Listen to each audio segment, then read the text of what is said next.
Herkese merhaba, ben Şenol.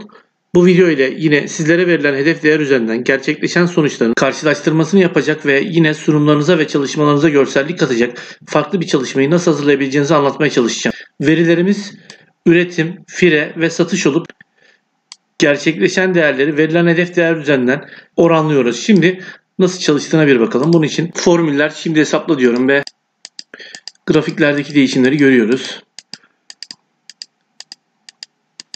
Şimdi yapım aşamasına geçelim. Bunun için şu değerleri alıyorum. Kopyalıyorum ve sayfa 2'de özel yapıştır değerleri özel yapıştır biçimleri diyorum.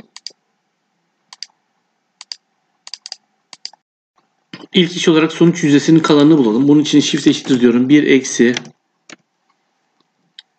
sonuç yüzdesini seçiyorum ve şurayı aşağı doğru çektiriyorum. Şimdi ilk grafiği oluşturalım. Ancak bunun için şu boş alanı seçiyorum. Ve buradan ekleye gelip halka grafiği, yani şunu seçiyorum. Boş hali gelmesi lazım bize. Bunu seçip veri seç diyorum ve buraya ekle deyip şuraya 20 tane 1 yazıyorum. Noktalı virgül 1.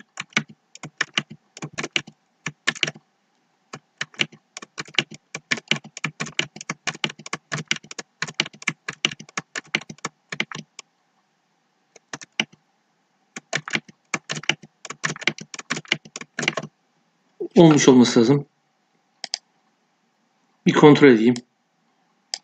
Bir tane fazla var. Düzenleye gelip bir tanesini sileceğim.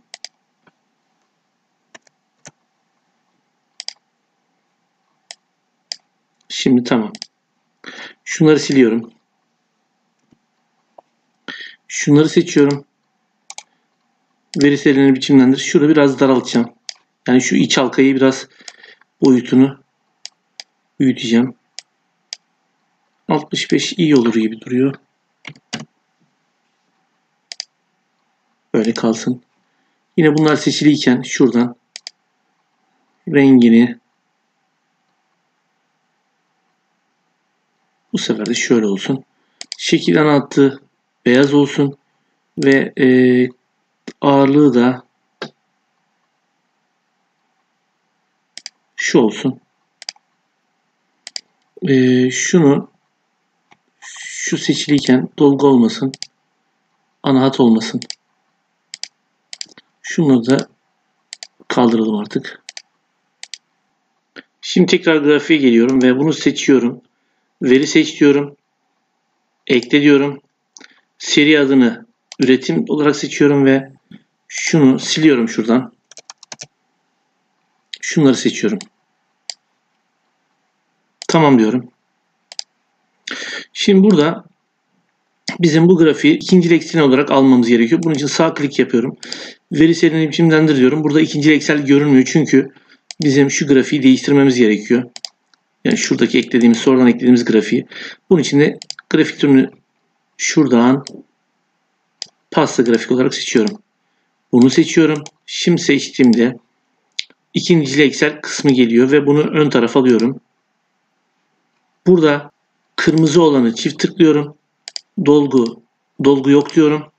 Ve şu alanı sadece bırakıyorum. Şunu seçiyorum bu sefer de. Buradan dolguyu düz dolgu beyaz olarak seçiyorum ve buradan da %10 saydamlık veriyorum.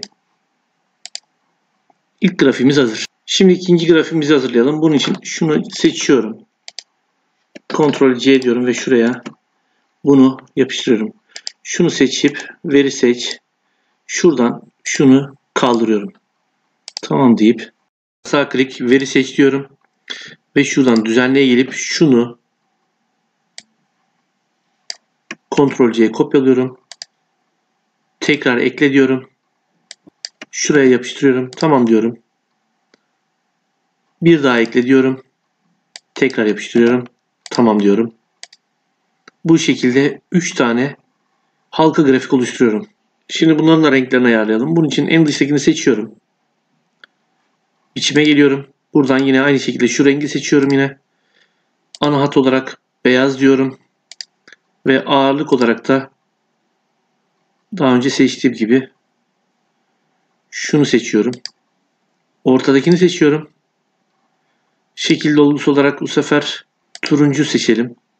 Ana hat olarak yine beyaz ve ağırlık olarak şunu seçelim. Yine sağ klik, veri seç, ekle diyorum. Bu sefer fireyi seçiyorum. Şunu silip şunları seçiyorum. Tamam diyorum. Tamam. Dış halkayı seçiyorum tekrardan. Seri grafik türünü değiştir. Yine pasta grafiği seçeceğim. Tamam diyorum. Yine bunu seçip ikinci Excel deyip öne alacağım. Buradan bu sefer de şu kırmızı olanı seçip dolgu maviyi seçip dolguyu düz dolgu ve beyaz seçip %10 yapıyorum.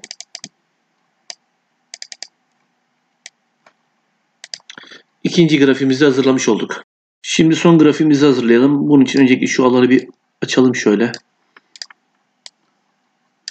Ve şunu tekrar kopyalayıp şuraya yapıştıralım. Şunu veri seç deyip tekrar şunu kaldıralım. Şunları seçip veri seç. Yine aynı işlemleri yapacağız. Şunları seçeceğim. Ctrl C deyip ekleyeceğim.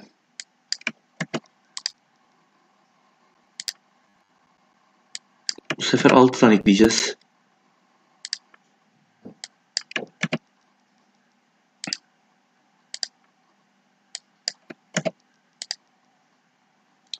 Ve son bir tane daha ekleyelim.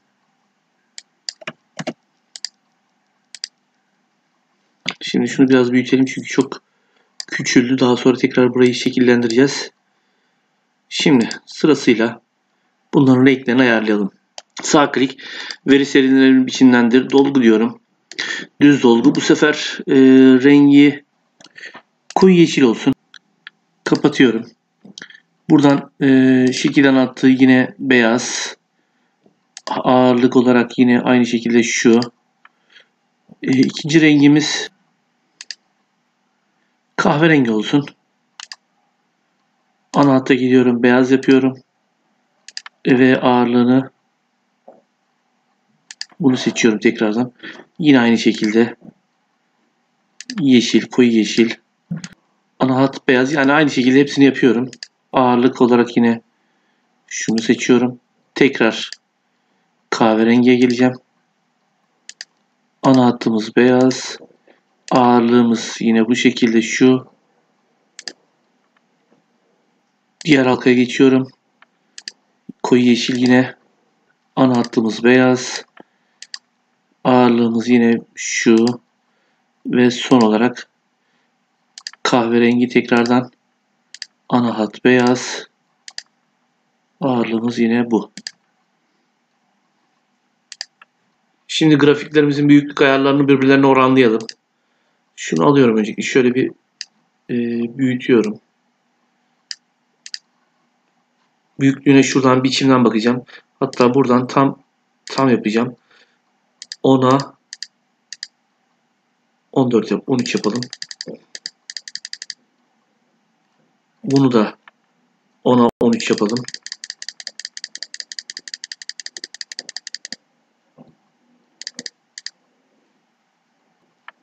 Bunu da aynı şekilde 10'a 13.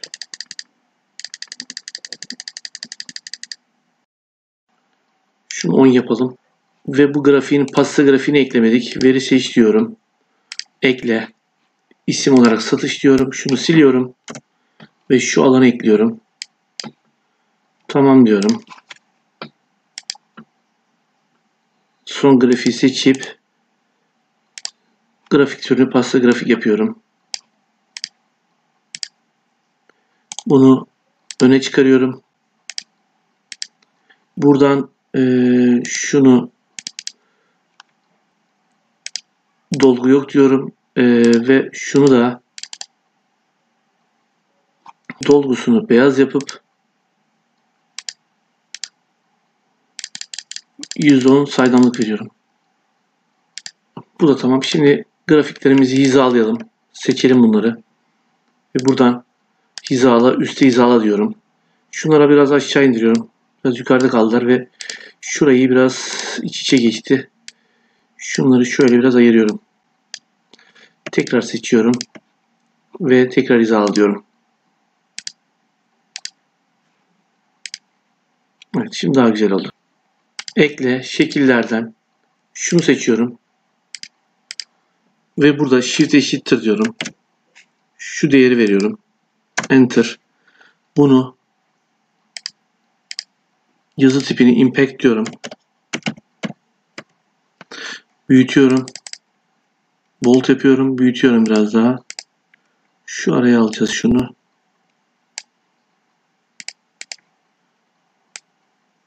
Rengini de şunu seçiyorum. Biraz daha büyüteyim. Yalnız bir şey fark ettim. Biz değer olarak farklı bir değeri gösteriyoruz. Burada bir şeyi düzeltmemiz gerekiyor. Şunu çift tıklayıp dolgu yok diyeceğiz. Şurayı da yani şu diğerinde şunu çekmem lazım tabii ki. Şu diğer tarafı da dolguyu beyaz yapıp saydamlığını %10 yapacağız. Ve şimdi oldu. Şunu da yine tekrar araya alıyorum. Bunu Ctrl C diyorum ve şuraya yapıştırıyorum. Şimdi bunu da tekrar şunu seçiyorum. Enter diyorum. Biçim boyayıcısına tıklayıp şunu seçiyorum. Bunu şuraya alıp Ctrl C, tekrar Ctrl V, yine şunu 4 yapıyorum. Bu sefer tekrar şu biçim boyasından bunu buraya alıyorum. Şimdi grafimizin çalışmasını görmek için rastgele arada formülleri uygulayacağım. Şuraya geliyorum. Shift eşittir diyorum. Rastgele arada 1'den 100'e kadar diyorum. Enter. Burada 1'den 20'ye kadar diyeceğim. Burada da 1'den yine 100'e kadar diyebilirim. Şunları da beyaz yapıyorum. Ve formüllere gelip şimdi hesapladım. Çalışmadı çünkü şunları değer olarak bıraktık. Bunu buna böleceğiz. Enter deyip aşağı çektireceğim. Ve şimdi formülleri tekrar hesaplatıp değerleri görelim.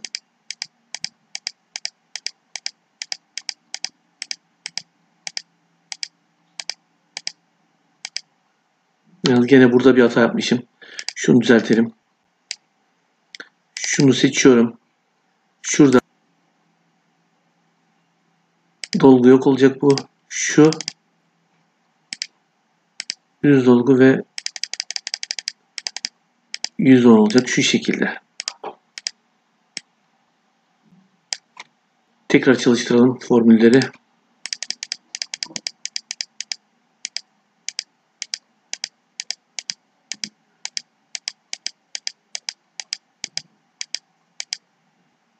Gerçekleşen değerlerin hedef değerlere göre karşılaştırmasını yaptığımız grafik ile ilgili anlatacaklarım bu kadar. Umarım videomu beğenmişsinizdir.